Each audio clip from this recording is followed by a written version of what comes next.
નમસ્કાર, tasty kitchen ગુજરાતીમાં તમારું સ્વાગત છે। તો આજ આપણે બનાવીશું બાસમતી ચોખાના પુલાવ। તો પુલાવ બનાવવા માટેની સામગ્રી આપણે જોઈ લઈશું। તો પુલાવ બનાવવા માટે સામગ્રીમાં આવી રીતના આપણે ચોખા લઈ લીધા છે, જેને હળદર નાખીને બાફી લીધા છે। આ બટેકા છે, બટેકાને પણ બાફી લીધેલા છે। આ 2 નંગ ડુંગળી છે, આ 2 નંગ ટમેટા છે, આ બાફેલા વટાણા છે, આ લીલા ધાણા છે, આ મરચાં છે, આ હિંગ છે, આ જીરું છે, આ હળદર છે, આ લાલ મરચું છે, આ ભાજીનો મસાલો છે, આ મીઠું છે અને આ પીસેલું લસણ છે। તો હવે આપણે પુલાવ વઘારવા માટે એક બાઉલ લઈ લઈશું અને ગેસને ચાલુ કરી લઈશું।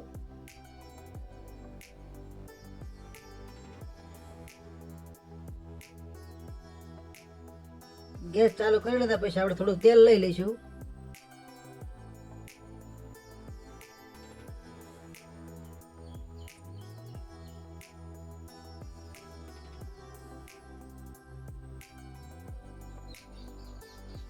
તો આવી રીતના આપણે આટલું તેલ લઈ લીધું છે।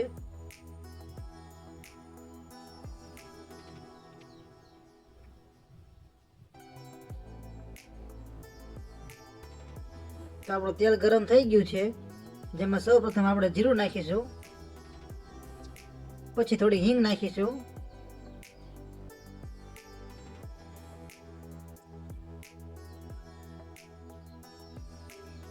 પછી પીસેલું લસણ નાખી દઈશું, પછી મરચાં નાખી દઈશું, પછી ડુંગળી નાખી દઈશું,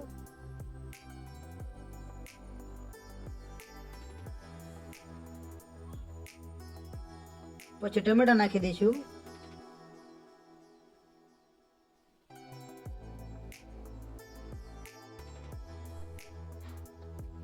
પછી થોડીક હળદર નાખીશું,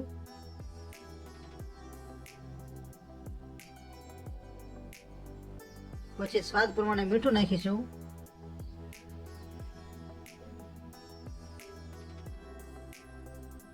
પછી કમાલપત્ર, એક સૂકું મરચું અને મીઠો લીમડો નાખીશું। તો મીઠો લીમડો, કમાલપત્ર અને મરચું તમારે ના નાખવું હોય તો સ્કીપ કરી શકાય છે।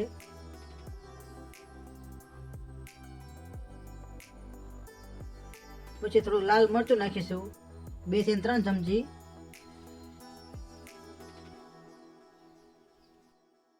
થોડી વાર હલાવી લઈશું।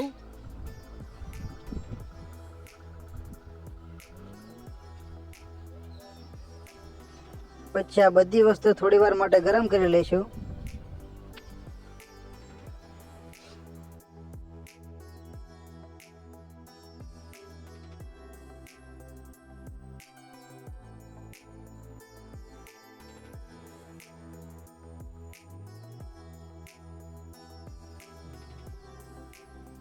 પછી આ કાશ્મીરી લાલ મરચું નાખીશું,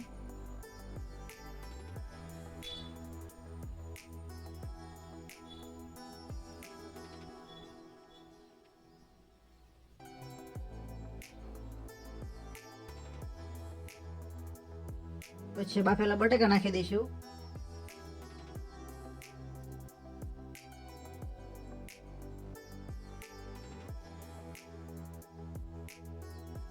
પછી આ ભાજીનો મસાલો નાખીશું,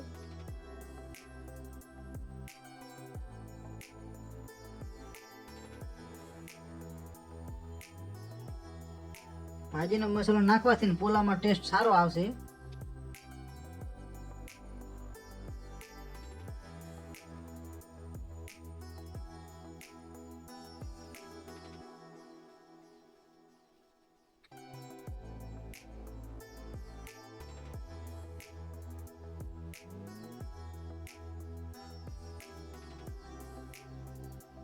પછી આપણે બાફેલા બાસમતી ચોખા છે તે નાખી દઈશું આમાં।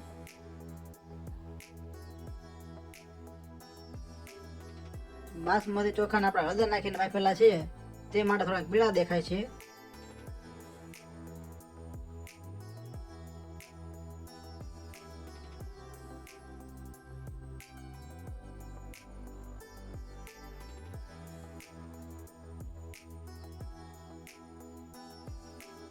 તો તો આપણે ભાત એડ કર્યા પછી તેને હલાવી લઈશું.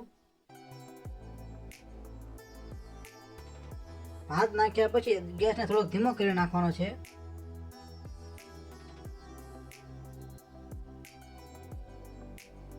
પછી આ બાફેલા વટાણા ઉપર નાખી દઈશું અને પછી થોડી વાર હલાવી લઈશું.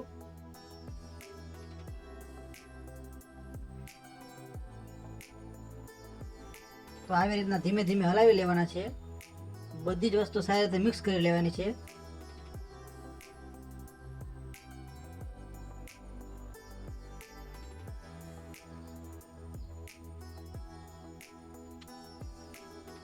પછી ઉપરથી થોડોક ભાજીનો મસાલો નાખી દઈશું. થોડી વાર હલાવી લઈશું.